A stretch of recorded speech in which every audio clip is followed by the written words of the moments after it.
Alhamdulillah, salatu wassalamu ala rasulillah wa ala alihi wa sahbihi wasallam. Puji syukur kita panjatkan pada Allah. Selawat dan salam semoga tercurah pada Nabi besar kita Muhammad sallallahu alaihi wasallam. Baik, pemirsa sekalian yang semoga senantiasa dirahmati oleh Allah, pada kesempatan pagi ini kita akan kembali mengkaji kitab atau buku Harta Haram Muamalah Kontemporer karya Ustazuna Dr. Irwandi Tirmidzi.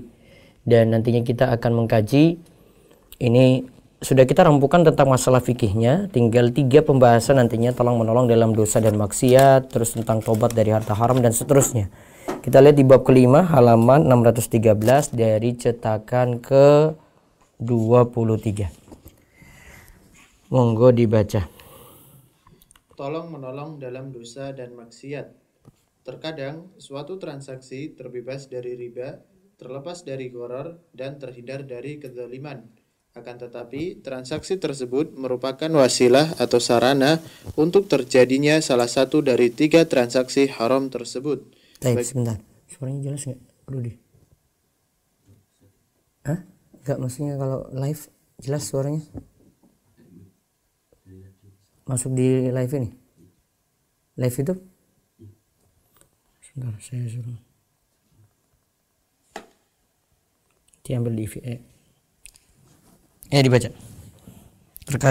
Terkadang suatu transaksi terbebas dari riba, terlepas dari gharar, dan terhindar dari kezaliman. Akan tetapi, transaksi tersebut merupakan wasilah atau sarana untuk terjadinya salah satu dari 3 transaksi haram tersebut. Bagaimanakah para ulama memberikan hukum terhadap transaksi tersebut? Banyak nas-nas dari Al-Quran dan Sunnah yang menjelaskan bahwa membantu terjadinya sebuah maksiat dan dosa merupakan perbuatan terlarang. Allah berfirman, "Wala ta'awanu 'alal ismi wal 'udwan. Wattaqullaha innallaha syadidul 'iqab." Dan jangan tolong-menolong dalam berbuat dosa dan pelanggaran, dan bertakwalah kamu kepada Allah, sesungguhnya Allah amat berat siksanya. Al-Maidah ayat 2. Terus Nabi sallallahu alaihi wasallam bersabda, An Jabir radhiyallahu anhu, la anna Rasulullah sallallahu alaihi wasallam akila riba wa mukilahu wa katibahu wa syahidaihi wa qala hum sawa, rawahu Muslim. Dari Jabir radhiyallahu anhu, ia berkata, Rasulullah sallallahu alaihi wasallam melaknat pemakan riba, pemberi makan riba, penulis akad riba, dan kedua saksi riba. Nabi bersabda, mereka semuanya sama. Hadis riwayat Muslim. Iya. Lihat di sini ayat tadi Al-Maidah ayat 2 itu melarang untuk tolong-menolong dalam dosa dan maksiat. Termasuk ya tolong-menolong dalam jual beli yang bermasalah. Terus hadis itu jelaskan tentang riba. Riba di sini ada yang terlibat di dalamnya yang jadi rentenir, kemudian nasabah yang menyetor, kemudian yang mencatat, kemudian 2 orang saksi. Nah, semuanya terlibat dalam transaksi ini, semuanya itu dikatakan hum sawa, yaitu sawa fi mereka itu sawa, yaitu sama dalam dosa. Namun walaupun nanti untuk tingkatan dosa yang ada itu bertingkat-tingkat. Ya, terus. Pelaku transaksi riba adalah pihak yang menarik riba dari seseorang, yang disebut Nabi sebagai pemakan riba, dan pihak yang membayar bunga riba, yang disebut Nabi sebagai pemberi makan riba. Kedua pihak ini yang terlibat langsung dalam transaksi terkutuk tersebut. Nah, ada pemakan riba, ada yang jadi nasabah yang menyetor riba tadi. Nah, kalau tidak ada nasabah, tentu saja tidak ada pemakan riba di sini. 2 orang ini kan terlibat. Terus. Sedangkan penulis akad riba dan saksinya bukanlah pihak yang bertransaksi secara langsung, tetapi keberadaan mereka dalam transaksi riba mempunyai andil penting, sehingga laknat yang menimpa para pihak yang bertransaksi juga menimpa mereka sama kutukannya. Ya, terus. Nabi SAW juga bersabda, dari Ibnu Umar radhiyallahu anhuma, ia berkata, Rasulullah sallallahu alaihi wasallam itu katakan, la'anallahu al-khamra wa syaribaha wa saqiyaha wa ba'i'aha wa mubta'aha wa 'asiraha wa mu'tasiraha wa hamilaha wal mahmulata ilaihi, rawahu Abu Daud. Dari Ibnu Umar radhiyallahu anhuma, ia berkata, Rasulullah sallallahu alaihi wasallam bersabda, Allah melaknat khamr, peminumnya, penuangnya, penjualnya, pembelinya, pemerasnya, orang yang minta untuk diperaskan, pembawanya, dan orang yang dibawa khamr kepadanya. Coba Ivi mau masuk lewat belakang kayaknya. Coba. Terus lihat ya, yang terlibat di sini. Khamr terlaknat. Peminumnya yang menuangkan, dia suruh bartender itu, ayo tuang ini. Terus yang menjual, yang membeli, yang memeras, berarti yang produksi. Karena dulu itu prosesnya dengan diperas. Orang yang minta diperaskan, boleh jadi ini yang meminta untuk diperas, nanti dia produksi lagi, dia olah lagi jadi khamar. Kemudian pembawanya, ya, sudah 8 nih. Yang membawa, berarti yang distribusikan, distributor, walaupun nggak minum sekalipun. Sampai pada orang yang dibawa khamar kepadanya. Nah, ini ada anak misalnya, disuruh sama bapaknya beli khamr, dia belikan itu, berarti dia bawa nih, sampai kepadanya itu. Nah, ini juga terlaknat. Nah, terus Dalam hadis di atas, Nabi Shallallahu Alaihi Wasallam menyatakan bahwa Allah mengutuk khamr dan peminumnya, dan juga mengutuk semua pihak yang turut serta memberikan andil untuk terjadinya dosa besar minum khamr. sebentar, Rafi mau datang.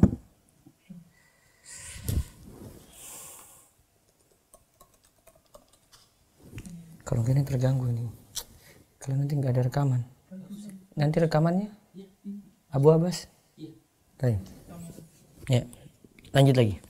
Dan dalam riwayat Ahmad bahwa Nabi Shallallahu Alaihi Wasallam juga mengutuk calo atau perantara dalam transaksi rishwah atau sogok, yang sebelumnya beliau mengutuk pelaku langsung transaksi haram ini, yaitu pemberi dan penerima rishwah. Beliau bersabda, La'ana Nabi sallallahu alaihi wasallam ar-rashi wal murtasi wal ra'ish. Nabi mengutuk orang yang memberikan sogok, orang yang menerima sogok, dan orang yang menjadi perantara dalam proses sogok menyogok. Hadis riwayat Ahmad dan disahihkan oleh Al-Albani. Nah, lihat tuh 3 ya. Ada yang menyogok, ada yang minta disogok, yaitu yang menerima. Kemudian ada juga yang jadi perantara calonnya untuk sogok. Ada misalnya yang buat SIM, buat surat-surat tertentu, kemudian dia menyogok, nah kena di sini. Ada yang meminta untuk disogok, kena lagi. Ada yang jadi calonnya untuk ngurus seperti itu, kena lagi. Nah, ini namanya tolong-menolong dalam dosa atau maksiat. Ya, terus. Dalam hadis di atas, sangat jelas bahwa Rasulullah Shallallahu Alaihi Wasallam mengutuk perantara atau calo transaksi rishwah sama seperti beliau mengutuk pelaku rishwah. Ya. Dan Nabi Shallallahu Alaihi Wasallam juga bersabda, Ya. Rasulullah Shallallahu Alaihi Wasallam bersabda, barang siapa yang mempersiapkan seorang yang berperang di jalan Allah, sungguh dia telah ikut berperang, dan barang siapa yang menanggung biaya hidup keluarga orang yang berjihad di jalan Allah, sungguh dia telah ikut berperang. Hadis riwayat Bukhari. Lihat ya, man jahaza ghaziyan fisabilillah faqad ghaza wa man khalafa ghaziyan fisabilillahi bi khairin faqad ghaza. Ya. Siapa yang mempersiapkan seorang yang berperang di jalan Allah, dia persiapkan orang berperang di jalan Allah, dia siapkan perbekalan, konsumsi, ya, dan seterusnya. Sungguh dia telah ikut berperang. Dan barang siapa yang menanggung biaya hidup keluarga orang yang berjihad di jalan Allah, sungguh dia telah ikut berperang. Terus Ibnu Al-Battal menukil dari At-Tabari dalam menjelaskan hadis tersebut.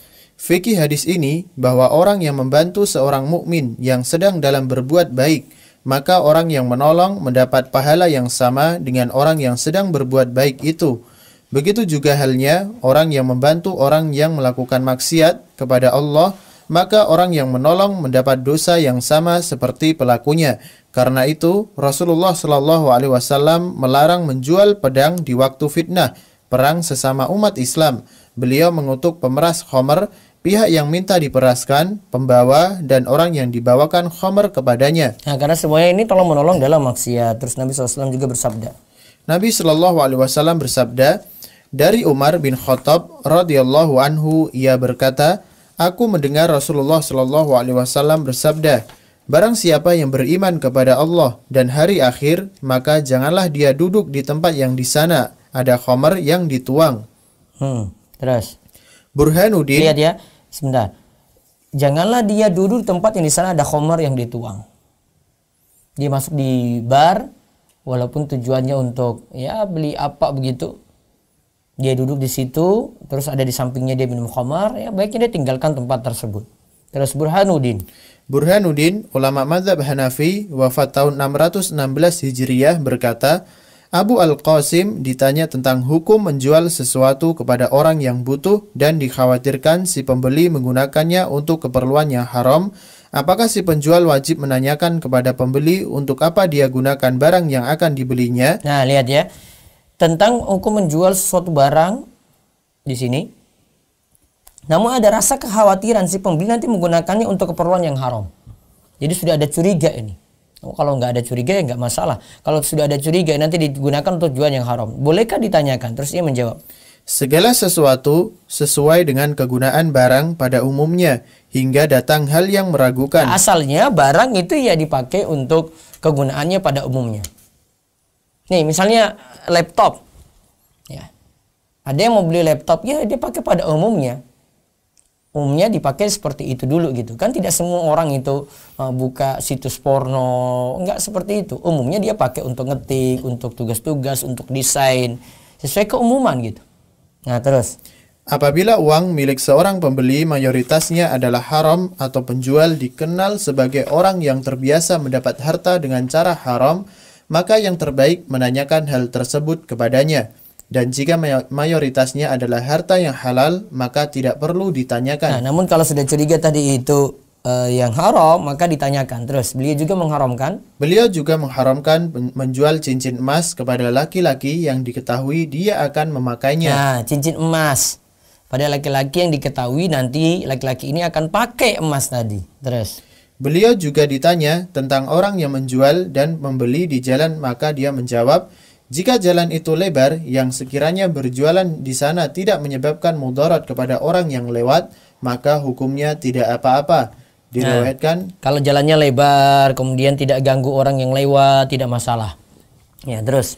Diriwayatkan dari Abdullah Al-Qalansi bahwa dia membolehkan membeli dari orang yang berjualan di jalan raya, sekalipun hal tersebut memudaratkan para pengguna jalan. Ya, terus.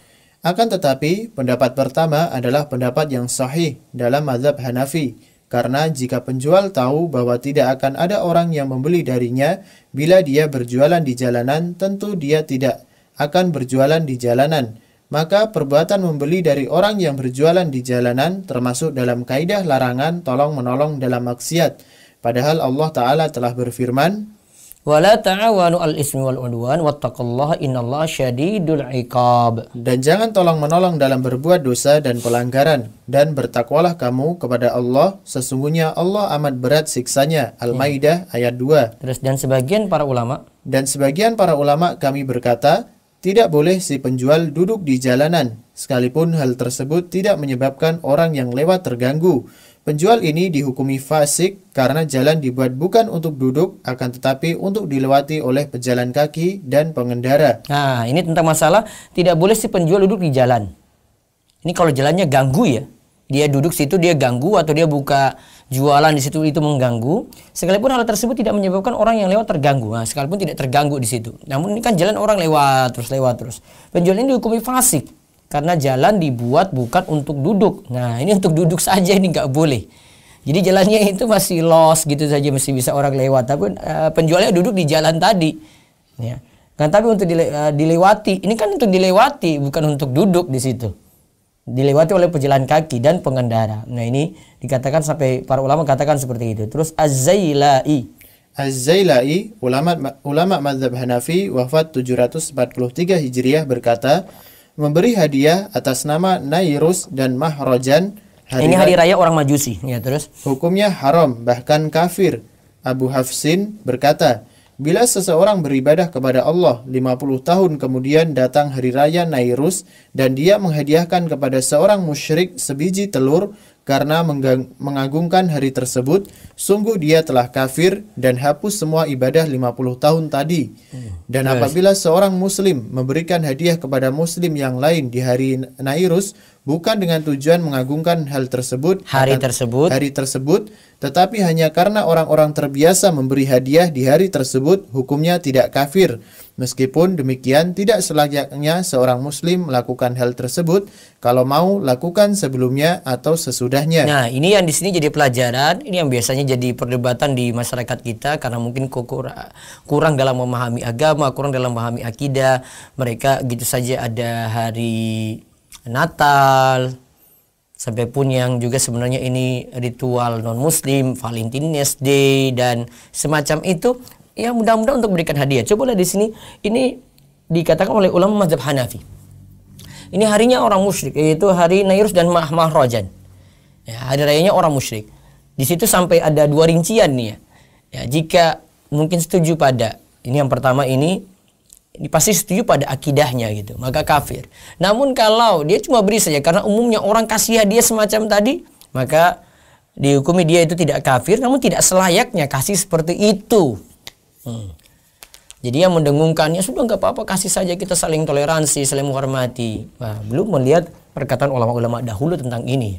Terus Al-Muwaq, ulama mazhab Maliki, wafat 897 Hijriah, berkata, Ibnu Qasim mengharamkan menghadiahkan kepada orang Kristen pada hari rayanya sebagai balasan, begitu juga menghadiahkan daun kurma pada hari raya Yahudi. Lihat, ini Al-Muwaq ulama mazhab Maliki. Berbeda lagi kan tadi dari mazhab Hanafi, ini mazhab Maliki. Ya. Ibnu Qasim mengharamkan menghadiahkan kepada orang Kristen pada hari rayanya sebagai balasan. Mungkin dulu ketika hari raya Idul Fitri mereka itu kasih kita hadiah gitu, kita balas. Begitu juga menghadiahkan daun kurma pada hari raya Yahudi. Nah, itu tidak boleh. Terus Ibnu Kinanah, ulama mazhab Maliki, berkata, tidak sepantasnya menjual anggur atau perasannya kepada orang pembuat khamr, baik Nasrani maupun Muslim. Tidak boleh menjual tanah kepada seseorang untuk dibangun gereja. Tidak boleh menjual kayu kepada seseorang untuk dibuat patung. Nah itu, tidak boleh menjual tanah kepada seorang untuk dibangun gereja. Tidak boleh menjual kayu, kayu itu dipahat untuk jadi patung. Gak boleh. Terus, aku membenci orang yang membantu terjadinya sebuah dosa, karena Allah telah berfirman. Ya, Allah telah berfirman, wala ta'awanul itsmi wal udwan wattaqullaha innallaha syadidul iqab. Dan jangan tolong-menolong dalam berbuat dosa dan pelanggaran, dan bertakwalah kamu kepada Allah, sesungguhnya Allah amat berat siksanya. Al-Maidah ayat 2. Ya, terus adapun jika dia tidak mengetahui apa yang akan dilakukan oleh pembeli dengan barang yang dijualnya, maka boleh dia jual kepadanya. Terus As-Sayrazi, ulama mazhab Syafi'i, wafat 476 Hijriah, berkata, siapa yang diundang untuk menghadiri walimah, pesta pernikahan di tempat itu terdapat rebana, hendaklah dia mendatangi undangan tersebut, karena rebana hukumnya dibolehkan pada acara pernikahan. Namun jika diundang untuk menghadiri di tempat tersebut ada kemungkaran, seperti seruling dimainkan atau khamr, maka jika dia mampu menghilangkan kemungkaran tersebut, dia harus menghadirinya karena wajib hukumnya menjawab undangan pernikahan. Nah, ini tentang menghadiri undangan pernikahannya. Tadi di sini disebut oleh Asy-Syirazi, ulama mazhab Syafi'i, penulis kitab Al-Majmu', ya. Penulis kitab Al-Muhadzab disyarah oleh Imam Nawawi dalam Al-Majmu'. Ya, siapa yang diundang untuk menghadiri walimah, di tempat itu terdapat rebana, hendaklah dia mendatangi undangan tersebut. Karena rebana hukumnya boleh untuk acara pernikahan. Namun jika diundang di situ, di tempat tersebut ada kemungkaran, ada seruling di luar rebana, ya, ada khamr, ya. Nah, kalau ada undangan kayak begini, maka dirinci di sini oleh Asy-Syirazi. Terus baca, karena wajib hukumnya menjawab undangan pernikahan dan juga wajib menghilangkan kemungkaran. Nah, dia datang tetapi dia ingkari. Dia datang langsung nasihati tadi, seruling itu haram, khamr itu haram. Nah, terus. Tapi bila dia tidak mampu mencegah kemungkaran tersebut, maka janganlah dia hadir. Nah, ini janganlah dia hadir. Ini menunjukkan bahwasanya asalnya memang menghadiri undangan pernikahan itu wajib, tetapi kalau ada kemungkaran jadi tidak wajib. Terus karena diriwayatkan bahwa Rasulullah Shallallahu Alaihi Wasallam melarang duduk di majelis yang dituangkan khamr di tempat tersebut. Iya, terus Nafi meriwayatkan bahwa dia berjalan bersama Abdullah bin Umar radhiyallahu anhuma, lalu dia mendengar seruling anak gembala, maka dia memasukkan kedua jarinya ke dalam telinganya. Nah, lihat ini, Nafi ketika dengar seruling. Tadi kan kita bahas rebana tidak masalah untuk acara pernikahan, namun seruling kan yang bermasalah. Nah, Nafi itu ketika mendengar seruling dia tutup telinganya. Ya, terus kemudian mengambil jalan. Kemudian mengambil jalan yang lain seraya berkata, "Wahai Nafi, apakah suara seruling masih terdengar?" Sampai aku berkata, "Tidak." Maka beliau menurunkan jarinya dan melanjutkan perjalanan, kemudian berkata, "Begini aku melihat Rasulullah Shallallahu Alaihi Wasallam berbuat." Nah, terus dan jika menghadiri undangan di tempat tersebut terdapat patung. Jika patung tersebut seperti pohon, maka hendaklah dia duduk, dan jika patung tersebut berbentuk hewan, maka jika gambar atau patung tersebut pada karpet yang diinjak atau pada bantal yang disandarin, maka boleh dia duduk di ruangan itu. Nah, karena ini menunjukkan kalau ada gambar itu yang di karpet ya, berarti diinjak-injak kan? Ada di bantal, berarti juga ditidurin di situ ya, disandarin di situ ya. Maka boleh dia duduk di situ. Karena ini menunjukkan kalau gambar untuk sesuatu yang direndah, yang dihinakan, yang letaknya di bawah, yang kita itu injak, nah itu masih dibolehkan. Wallahu a'lam. Namun kalau hati-hatinya ya lebih aman gambar tersebut hilang itu lebih bagus. Terus. Dan jika gambar itu di dinding atau pada korden, maka janganlah duduk di majelis tersebut. Nah, jika di dinding, karena dinding kan dipajang gitu ya. Nah, ini menunjukkan hati-hati kalau punya gambar bernyawa di rumah. Ada foto-foto, ada foto kenangan, ada foto orang tua, ada foto kiai gitu. Tidak dipajang. Ini perkataan dari Asy-Syirazi, ini ulama Syafi'i. Ya. Ini ulama Syafi'i ini tulen. Ya. Terus karena terdapat hadis yang diriwayatkan oleh Abu Hurairah radhiyallahu anhu bahwa Rasulullah sallallahu alaihi wasallam bersabda, "Atani Jibril alaihi salam, faqala li ataitukal bariha, falam yamna'ni an akuna dakhaltu illa annahu kana 'alal babi tamasilu, wa kana fil baiti kiramu sitrin fihi tamasilu, wa kana fil baiti kalbun famur bi ra'si tinsal alladhi fil baiti yuqta'u fayasiru ka hay'ati syajarah wa mur bi sitri falyuqta' falyuj'al minhu wa wisadataini manbudhataini tuta'ani wa mur bil kalbi falyukhraj." Jibril alaihi salam mendatangiku seraya berkata, "Tadi malam aku mendatangimu, tapi aku terhalangi tidak bisa masuk ke rumahmu karena di pintu terdapat patung atau gambar makhluk bernyawa. Ternyata di rumah Nabi terdapat kain penutup dinding yang bergambar. Juga terdapat seekor anjing. Maka Jibril memerintahkan agar kepala patung untuk dipatahkan agar menjadi seperti kayu, dan memerintahkan agar memotong kain penutup dinding. Kain penutup dinding tadi ya ada gambar, terus untuk digunting menjadi dua bantal yang diinjak, dan memerintahkan agar mengusir anjing dari rumah. Maka Rasulullah Shallallahu Alaihi Wasallam melaksanakan perintah Jibril. Nah, berarti untuk sesuatu yang rendah diinjak boleh untuk gambar tadi ya. Ya, wallahu alam. Terus Ar-Ramli, sekarang sama juga Ar-Ramli ulama mazhab Syafi'i. Ini masih membicarakan perkataan-perkataan ulama ini, kita lagi membicarakan tolong menolong dalam maksiat ya. Ya, tadi dinukil bagus oleh Ustadz Irwandi dari Al-Muhadzab Asy-Syirazi. Sekarang kita ulama Syafi'i lagi. Kita sudah tinjau berapa mazhab tadi? Hanafi sudah, Maliki sudah, terus Syafi'i. Ya, terus Ar-Ramli, ulama mazhab Syafi'i wafat 971 Hijriah, berkata tentang syarat objek salam. Tidak sah mensyaratkan budak yang menjadi objek akad salam bahwa dia seorang budak yang bisa bernyanyi atau mampu memainkan gitar, atau seekor domba aduan atau ayam aduan. Nah, lihat ini ya. Ini tentang penyanyi berarti. Ya, terus. Maksud larangan melakukan jual beli salam dengan objek penyanyi atau pemain gitar karena profesi itu haram, maka andai dibolehkan akad salam dengan objek yang diharamkan, sungguh akad ini membantu terjadinya hal yang diharamkan.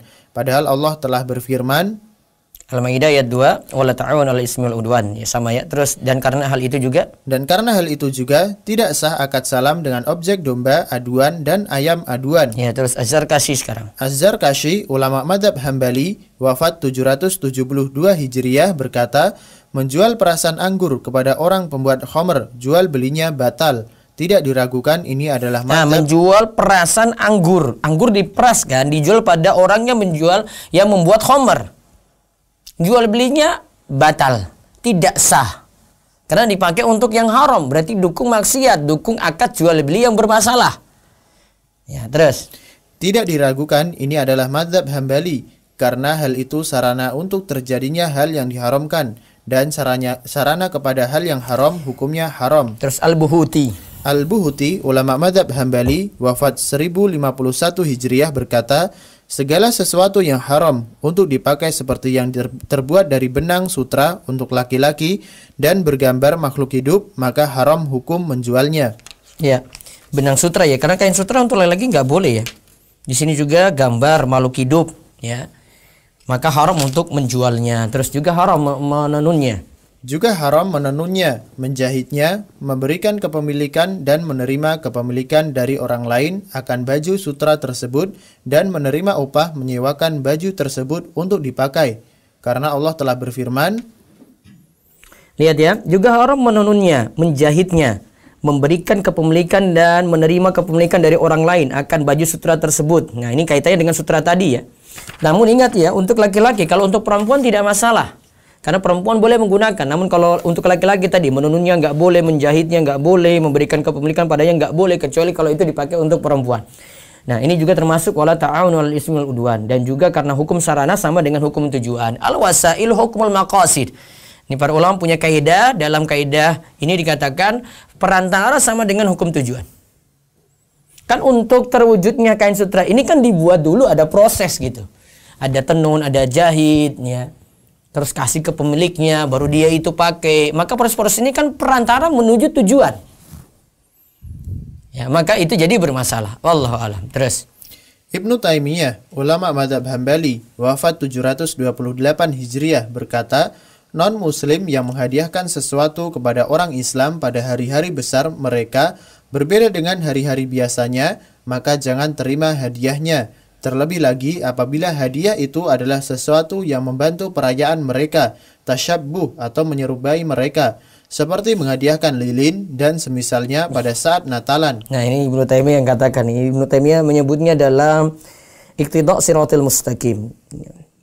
Non-muslim yang menghadiahkan sesuatu kepada orang Islam, iya, pada hari-hari besar mereka. Jadi kita dapat hadiah Natal nih misalnya ya. Ini berbeda dengan hari-hari biasanya ya.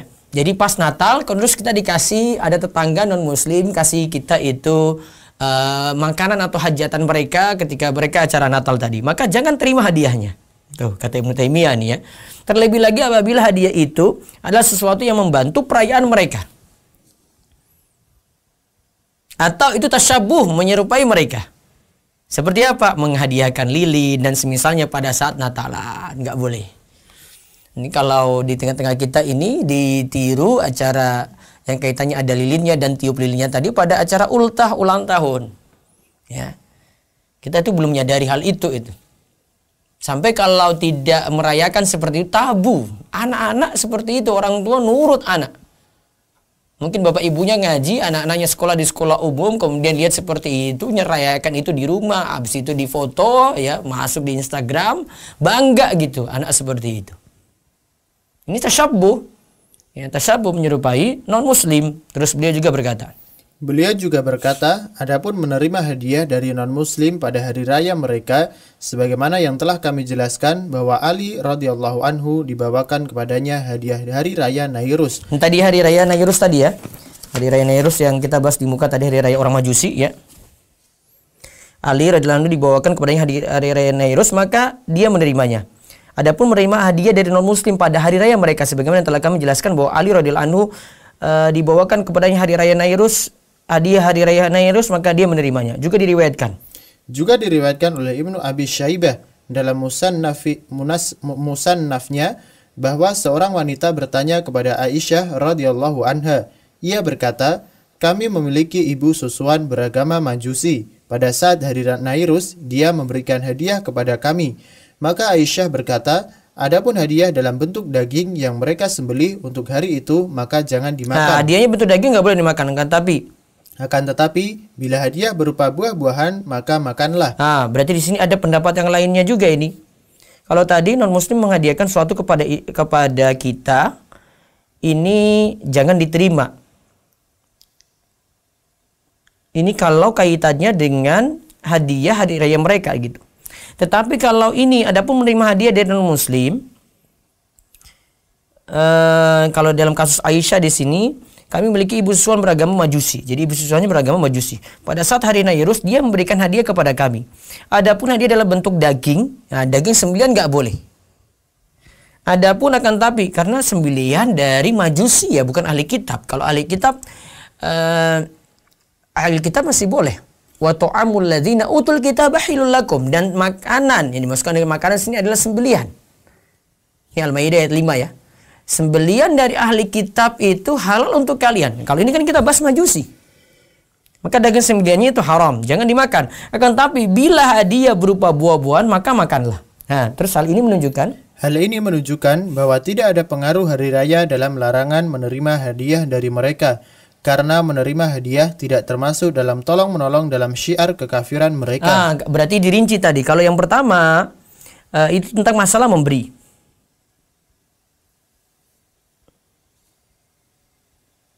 Ya, ini memberi, membantu perayaan mereka. Namun kalau menerima, di sini ada rincian yang lainnya. Kalau menerima, nah itu masih dibolehkan. Ini seolah-olah yang pertama dan kedua ini kontradiksi. Mungkin kita bisa artikan kalau yang pertama itu, yang kedua itu, ini dari masalah menerima. Jadi tetangga beri kita gitu, kita terima. Ini tidak, kita cuma diberi, tidak tolong menolong langsung ya. Kita cuma terima saja. Namun kalau yang pertama itu, ini yang kaitannya langsung, berarti menolong harusnya, menolong. Perayaan mereka, kita kasih lilin, kita kasih hadiah, kita kasih makanan untuk perayaan mereka tadi tidak boleh. Jadi ini dua hal yang berbeda. Terus kita lihat lagi perkataan Ibnu Utsaimin. Al-Utsaimin berkata tentang haramnya tolong menolong dalam dosa dan permusuhan. Termasuk dalam hal ini larangan perbuatan sebagian orang yang menyewakan bangunan tokonya kepada tukang pangkas, gunting rambut, yang mereka juga menerima permintaan untuk mencukur jenggot. Nah, lihat ini, ada yang mau menyewakan rumah, di situ rumah ini dipakai untuk tukang cukur. Ya. Di situ ada jasanya untuk mencukur jenggot. Jadi jenggotnya di sini ada situ. Tulis cukur jenggot ya 20.000. Misalnya. Terus karena ini dia sewakan tempat ya. Ya, karena upah atas perbuatan yang haram hukumnya haram. Dan itu tidak halal bagi si pemilik toko, pihak yang menyewakan, karena disewakan untuk perbuatan yang haram. Karena disewakan untuk perbuatan yang haram. Berarti tanya-tanya dulu, ini kamu tukang cukur rambut, ada nggak di dalamnya mangkas jenggotnya? Itu harus dicek juga. Ya, terus. Termasuk juga menyewakan bangunan kepada bank konvensional, karena menyewakan kepada pihak bank hukumnya haram. Karena semua transaksi. Lihat, ini juga punya tempat, punya rumah disewakan pada pihak bank. Ya. Termasuk juga menyewakan bangunan kepada bank konvensional, karena menyewakan kepada pihak bank hukumnya haram. Karena semua transaksi bank itu seluruhnya atau mayoritasnya adalah haram. Sekalipun ada yang halal itu bukanlah tujuan pendirian bank. Namun namun yang lainnya kan haram. Prinsip dasar pendirian bank itu untuk transaksi riba. Coba lanjut, maka bila seseorang menyewakan bangunan miliknya ke pihak bank dan bank tersebut melakukan transaksi riba, maka upah sewa bangunannya berasal dari yang haram dan tidak halal bagi pemilik rumah atau toko. Ya, terus begitu juga hukumnya menyewakan toko kepada orang yang menjual majalah porno atau buku yang merusak. Ya. Maka tidak boleh menyewakannya kepada mereka. Karena Allah Ta'ala telah berfirman, ya, wala ta'awunu 'alal ismi wal 'udwan wattaqullaha innallaha syadidul iqab. Terus, dan menyewakan toko kepada mereka merupakan bentuk pertolongan yang diberikan kepada mereka. Dan Nabi Shallallahu Alaihi Wasallam telah bersabda, sesungguhnya innallaha idza harrama syai'an harrama samanahu. Sesungguhnya apabila Allah mengharamkan sesuatu, maka Allah juga mengharamkan upah imbalan sesuatu tersebut. Ya, terus Syekh Al-Utsaimin rahimahullah berkata, saat ditanya tentang masuk ke restoran yang menjual makanan juga menjual khamr. Nah, di restoran ini ditanya pada Syekh Ibnu Utsaimin. Di situ jual makanan, di situ juga jual khamr. Terus sedangkan tujuannya sekedar untuk makan. Nah, di restoran itu sekedar untuk makan saja. Maka masuk ke suatu tempat di mana terdapat gelas-gelas berisi khamr diedarkan hukumnya haram, karena orang yang masuk ke suatu tempat yang di sana terdapat maksiat, maka ditulis untuknya dosa yang sama seperti pelakunya. Karena Allah berfirman, "Wa qad nazzala 'alaikum fil kitab an idza sami'tum ayatillahi yukfaru biha wa yustahza'u biha fala taq'udu ma'ahum hatta yakhudu fi hadisin ghairihi innakum idzam misluhum." Dan sungguh telah kami turunkan kepada kalian dalam Alkitab bahwa apabila kalian mendengar ayat-ayat Allah diingkari dan diolok-olokkan, maka janganlah kalian duduk bersama mereka hingga mereka berpindah pembicaraan kepada lainnya. Jika itu tidak kalian lakukan, maka kalian sama saja dengan mereka. Quran Surat An-Nisa ayat 140.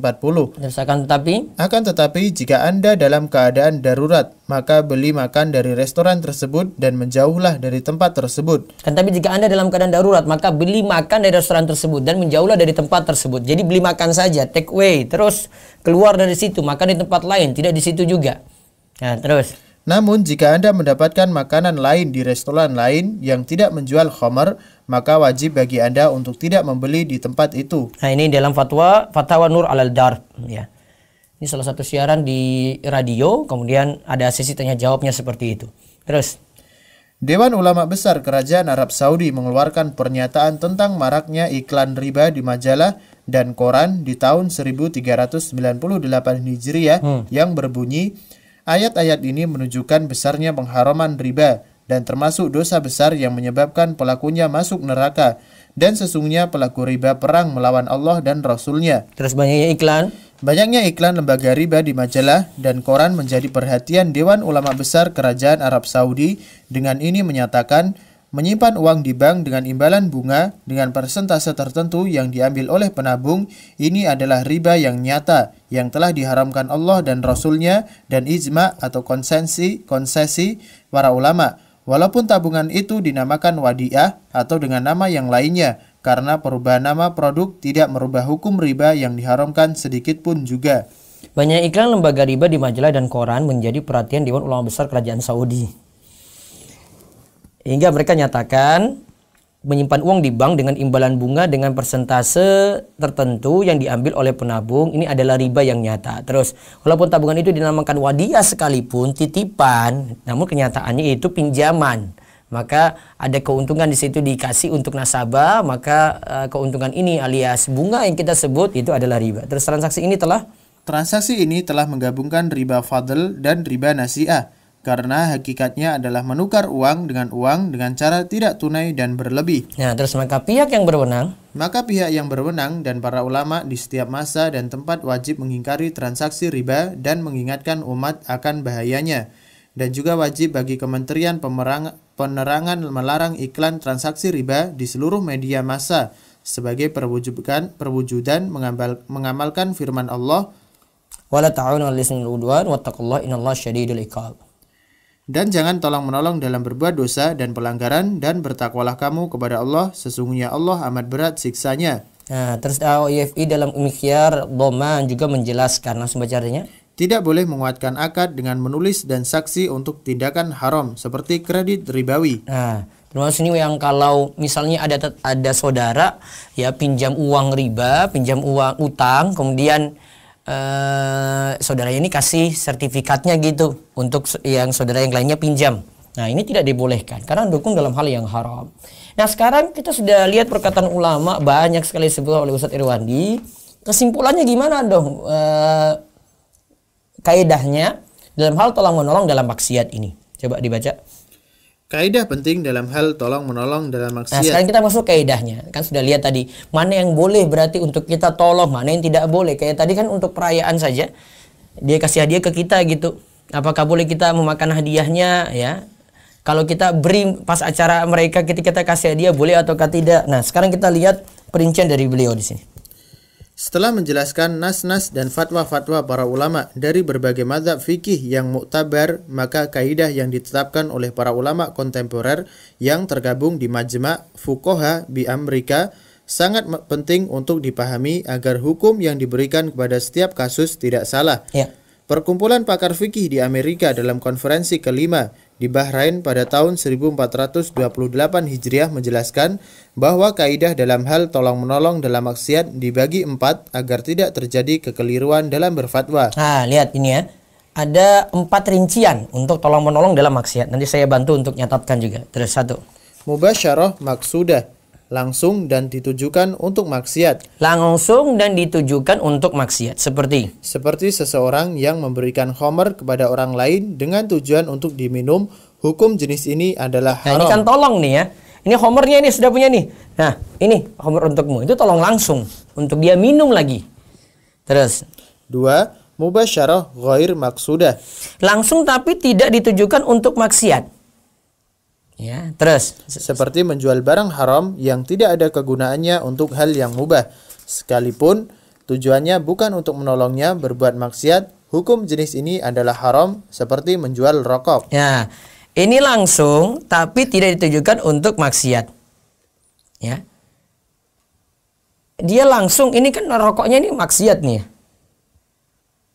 Ini menjual barang haram, ini barang haram dijual.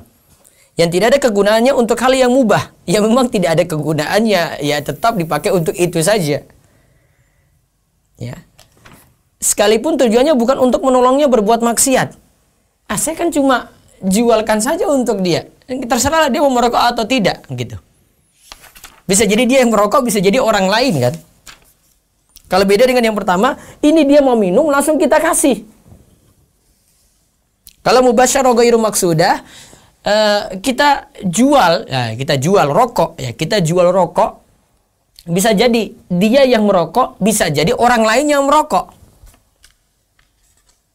Tapi dari sisi zatnya sendiri itu sudah haram. Nah, termasuk khamar juga berarti. Khamar kita jual ke ini, orang ini yang beli. Bisa jadi dia yang minum, bisa jadi juga tetangganya yang minum. Namun barangnya barang haram. Maka tidak boleh untuk menjual barang itu. Terus yang ketiga, Maksudah ghair mubasyarah. Maksudah ghairu mubasyarah. Ya. Ditujukan untuk maksiat tapi tidak langsung. Ditujukan untuk maksiat tapi tidak langsung.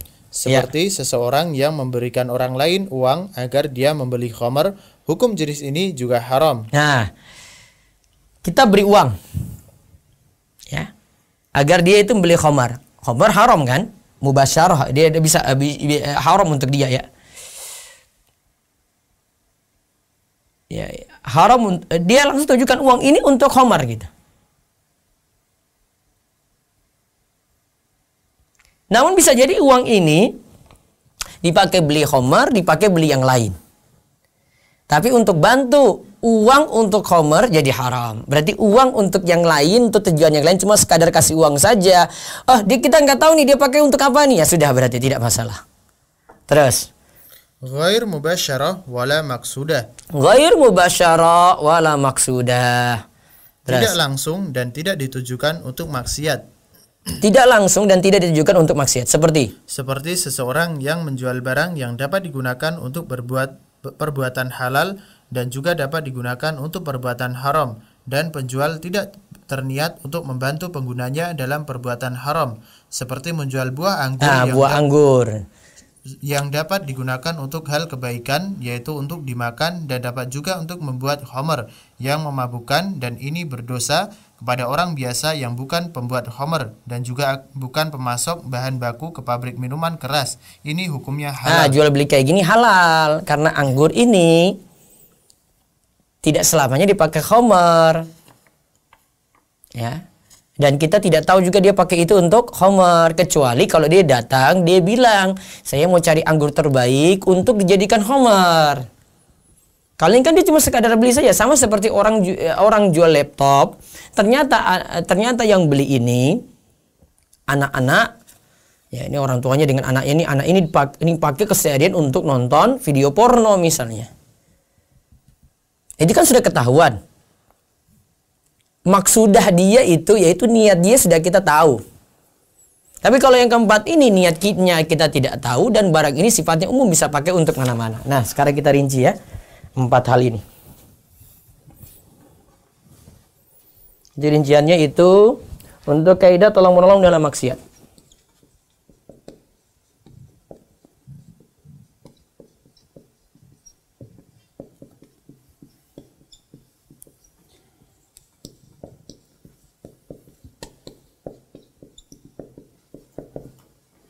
Yang pertama itu mubasyarah. Mubasyarah maqsudah.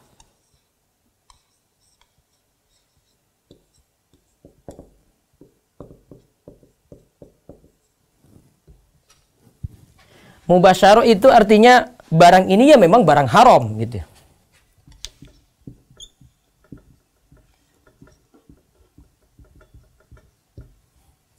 Maksudah langsung dipakai untuk yang haram. Atau diniatkan untuk yang haram.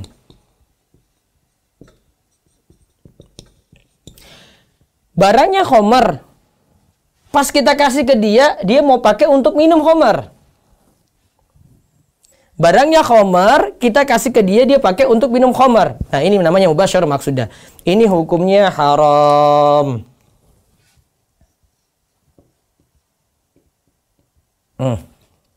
Sekarang yang kedua. Yang kedua, mubasyarah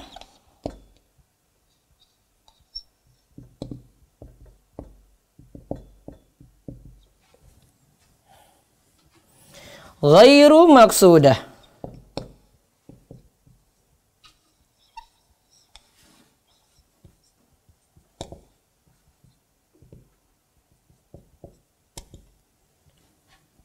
Ingat ya, kalau mubasyarah itu artinya barangnya. Barangnya itu haram gitu ya. Kalau maksudnya di sini niatannya ya. Berarti di sini barangnya haram.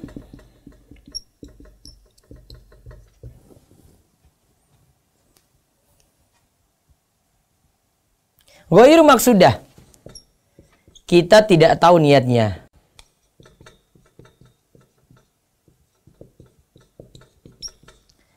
Tadi khamar ya, saya bahas khamar lagi. Jual khamar, ya, jual khamar.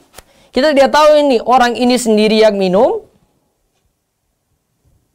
ataukah yang lain. Bisa jadi kan dia belikan untuk temannya, bisa jadi dia belikan untuk bapaknya gitu. Ini juga sama hukumnya haram.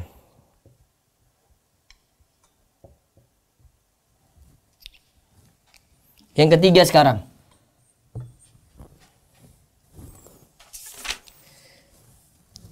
Ghairu mubasyarah maksudah. Saya balik ya. Maksudah ghairu mubasyarah.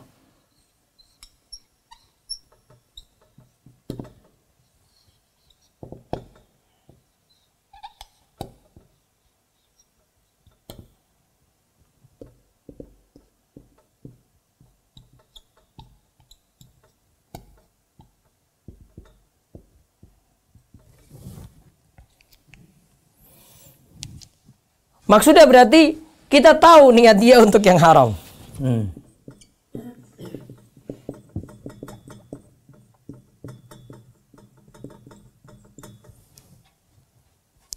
Diniatkan untuk haram, namun ghairu mubasyarah. Ini barangnya, ini barang halal.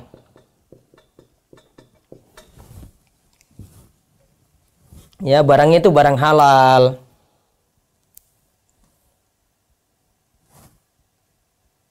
Ya, sesuatu yang diberi itu halal, coba. Ini hukum membantunya juga di sini haram. Ini contoh, kasih uang tadi ya. Uang kan boleh kita kasih ke siapa saja kan. Namun uang ini ingin dipakai untuk beli khamar. Nggak boleh. Nah, sekarang yang keempat.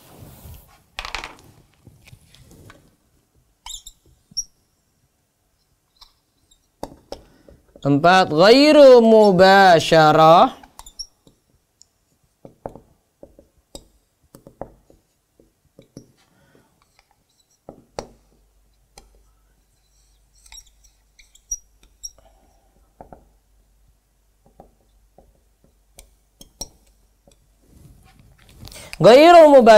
ghairu maksudah.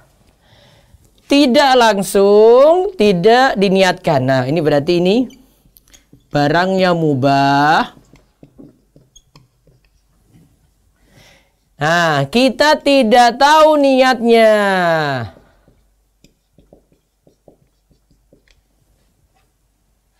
Ingat barang mubah. Kalau tadi itu barang haram semua itu. Ini barang haram. Kali ini barang halal. Ya. Kalau sekarang ini barang mubah atau halal ya. Barang mubah atau halal. Contoh apa? Tadi yang saya sebut. Misalnya laptop.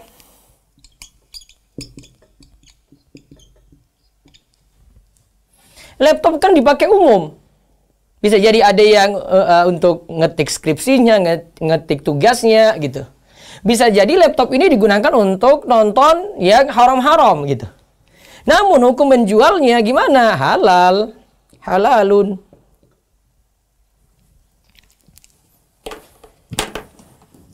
Ini rincian yang bagus sekali dan juga saya baru dapati ini ternyata dari perkumpulan pakar fikih di Amerika. Masya Allah. Dalam konferensi kelima di Bahrain.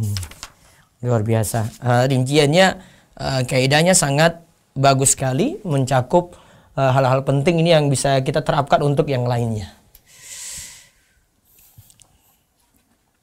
Kalau yang jelas, yang nomor 1 dan nomor 2, barangnya haram. Itu sudah jelas haramnya itu. Yang ketiga itu barangnya halal tetapi digunakan untuk yang haram. Diniatkan untuk haram. Kita tahu ada orang, misalnya lagi nomor 3 ini ya. Pisau itu boleh dijual kan?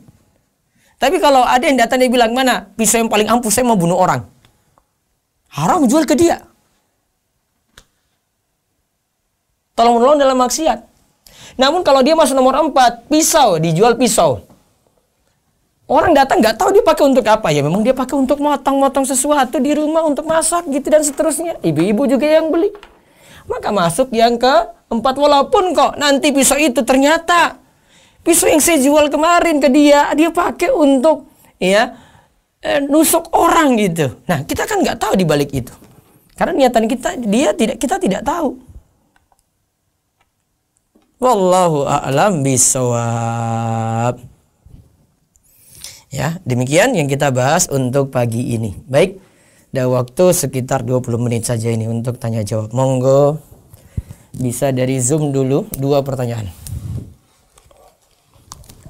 Baik, Ustaz, sebelum saya panggil yang raise hand, mungkin saya bacakan terlebih dahulu lewat chat dulu. Iya, silakan.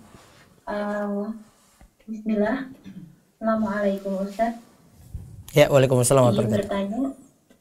Izin bertanya, apakah nasabah bank yang hanya menyimpan uang di rekening bank dengan akad yang tidak ada bunga atau ribanya juga termasuk dalam hadis yang Rasulullah melaknat pemakan riba atau pemberi makan riba? Iya, sama tetapi kalau kondisi darurat itu boleh. Ya. Kondisi darurat itu boleh. Wallahu a'lam. Terus ada lagi? Baik, saya panggil yang raise hand secara acak. Ada Ibu Sartika, silakan buka mic-nya. Ya. Ibu Sartika.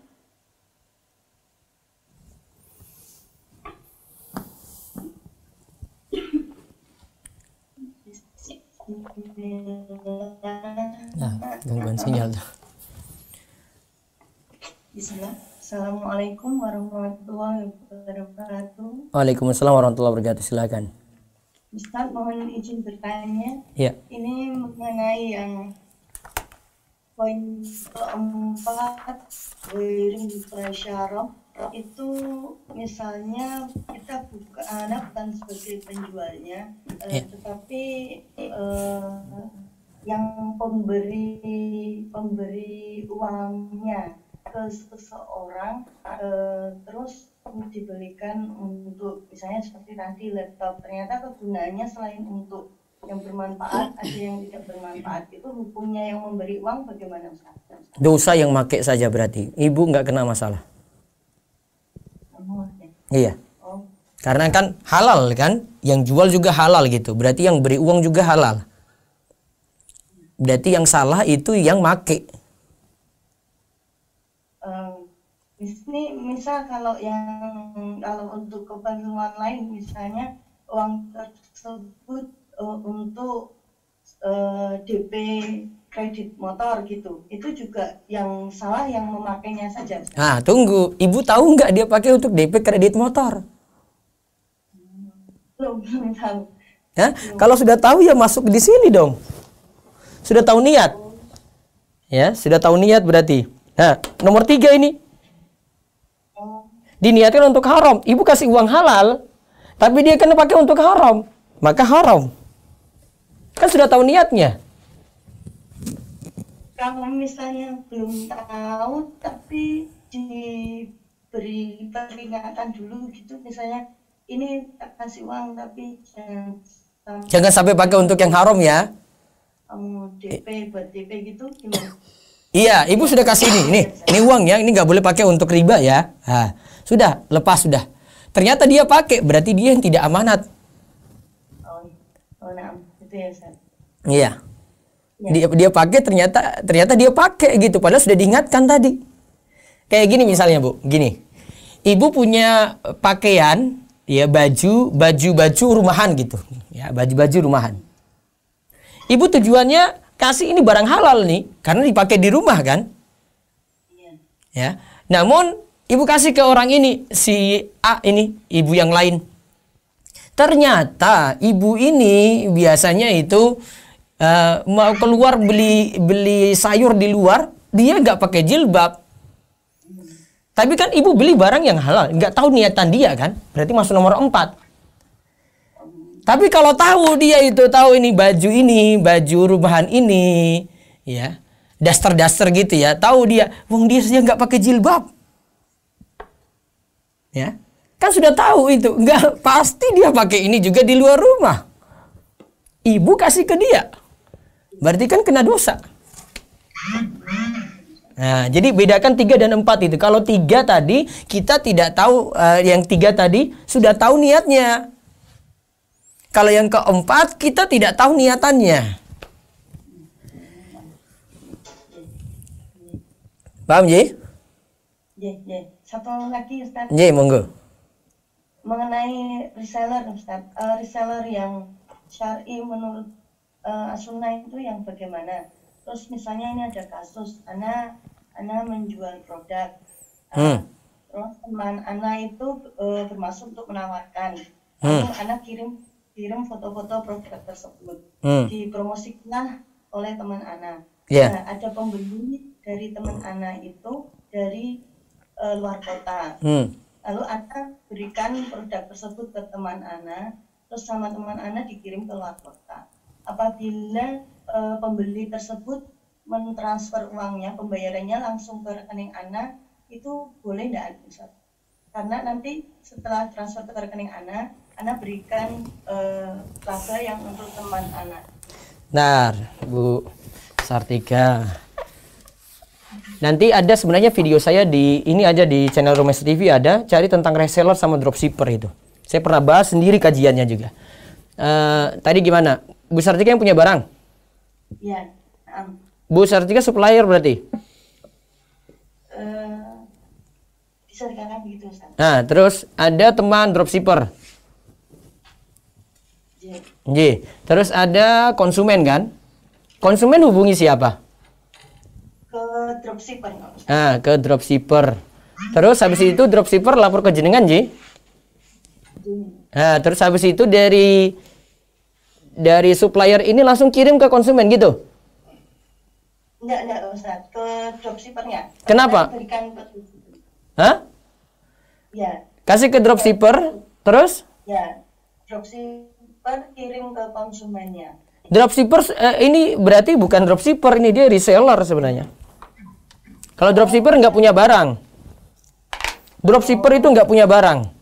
Dropshipper itu cuma promokan barang Bu Sartika. Jadi, Bu saya ini jualin ya. Nah, terus dia pasang foto, dia minta izin, seterusnya. Nah, tukang promo sebenarnya. Nah, kalau ini berarti dia reseller, stok. Nah gini, biar nggak terjadi jual barang yang belum dimiliki Bu, reseller ini baiknya awalnya pas awal transaksi dengan konsumen itu dia tidak mengikat. Dia pesan dulu ke supplier, ketika barang datang dia hubungi lagi konsumen. Bu, ini barang sudah ada, jenengan jadi pesan nggak? Kalau jadi, saya siap kirim. Namun transfer dulu ke rekening saya kalau barang sudah ada. Kalau barang belum ada, nanti dia jual barang yang belum dimiliki, Bu. Sudah di muka kan? Bayar nih. Terus habis itu dia tanya, baru nanti balik sini lagi. Ya, berarti sejak awal itu dia jual barang yang belum dimiliki. Makanya jangan mengikat, yang awal itu jangan mengikat. Belum ada akad apa-apa, Ustaz. Jadi hanya dari konsumen menyampaikan ke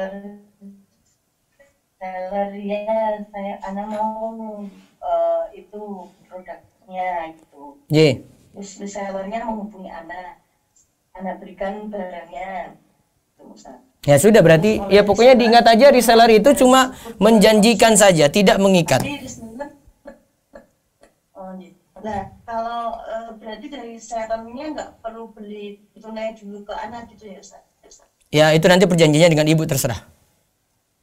Yang penting dia punya barang dulu ini, walaupun barang utangan. Gitu aja, Bu. Ya cukup mungkin. Ya, bisa yang lainnya silakan. Satu lagi sebelum saya alih ke telepon, monggo. Baik Ustaz, saya bacakan via chat. Assalamualaikum Ustaz, saya bekerja di perusahaan pembiayaan untuk proyek infrastruktur dengan model seperti bank konven. Tapi tujuannya hanya untuk proyek infrastruktur seperti bangun jalan, dermaga, atau PLTA untuk masyarakat banyak. Bagaimana hukumnya Ustaz? Dia kerja di apa tadi, lembaga keuangan kan? Nah Ustaz. Baiknya pikir-pikir lagi. Perusahaan pembiayaan untuk proyek Iya. infrastruktur. Nanti pembiayaannya itu ada riba di situ. Allahu a'lam. Ya sama dengan pembiayaan di leasing-leasing yang lainnya ya. Ya, satu lagi ada di chat. Baik Ustaz.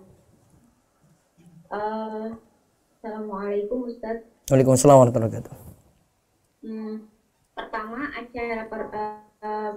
Pertanyaan pertama, acara pernikahan dibolehkan ada rebana. Pertanyaannya, apakah boleh pemain dan penyanyi rebananya ibu-ibu atau bapak-bapak yang sudah dewasa dan diikuti dengan gerakan semacam joget? Dan yang kedua, tidak boleh. Ya, yang pertama itu aturannya yang mainkan perempuan dan didengarkan untuk perempuan.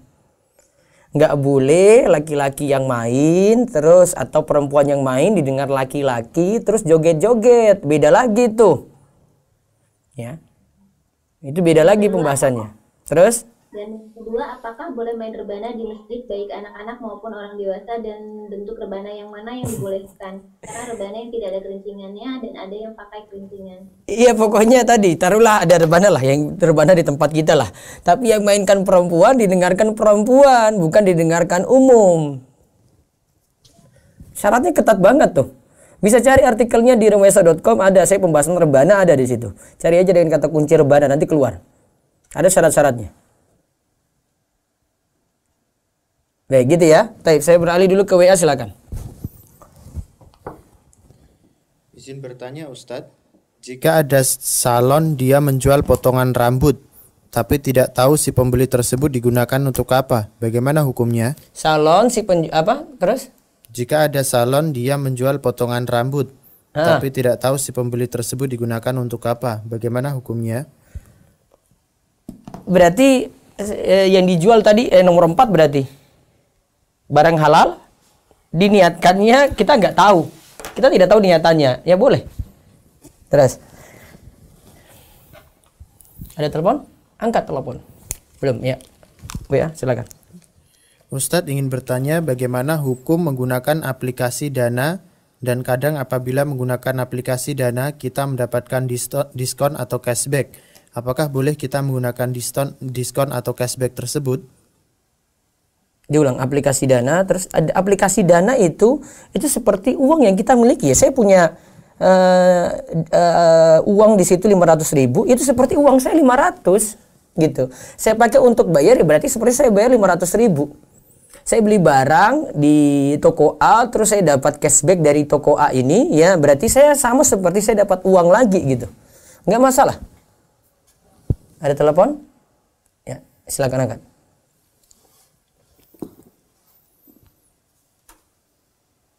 Silakan. Cut. Tutup. Iya. Baik, baca WA lagi. Ana mau bertanya Ustadz, gimana hukumnya ngasih duit ke orang tua terus duitnya dibeliin rokok? Nah, sudah tahu kan berarti untuk rokok. Berarti masuk yang nomor 3, diniatkan untuk haram, uangnya halal. Diniatkan untuk haram, nomor 3. Ini kaidah ini sudah bantu sekali, sudah jawab semua tuh. Terus, saya PNS bagian urusan kepegawaian. Bolehkah saya mengurus kartu BPJS dan taspen pegawai kantor saya, Ustadz? karena tugasnya saya agak sulit untuk jawab ya.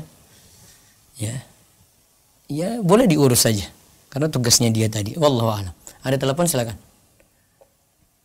Cut lagi, rest WA lagi. Saudara saya kerjanya jualan kue secara pesanan. Iya. Ketika hari raya agama lain dan mereka ada yang pesan untuk hari raya mereka untuk disuguhkan untuk tamu dan bukan untuk ritual pada hari-hari biasa, juga mereka sering pesan kue. Apakah diperbolehkan menjual dengan mereka ke kue pada hari raya mereka? Nah, tidak boleh. Karena sudah diniatkan untuk yang haram walaupun jual kue yang halal. Nanti di waktu lain tidak ada kaitannya dengan hari raya, boleh jual ke dia. Namun kalau ada kaitannya dengan hari raya, tidak jual dulu. Terus. Misal saya seorang reseller atau wakil dari supplier pakaian. Ya. Bila supplier memberikan reward berupa hadiah untuk reseller yang penjualannya terbanyak, apakah diperbolehkan? Dibolehkan saja, boleh. Ya, terus? Ya, ada lagi. Baik, nggak ada. Baik, saya di Zoom dulu silakan. Terakhir, sesi terakhir, monggo. Baik, saya bacakan via chat terlebih dahulu.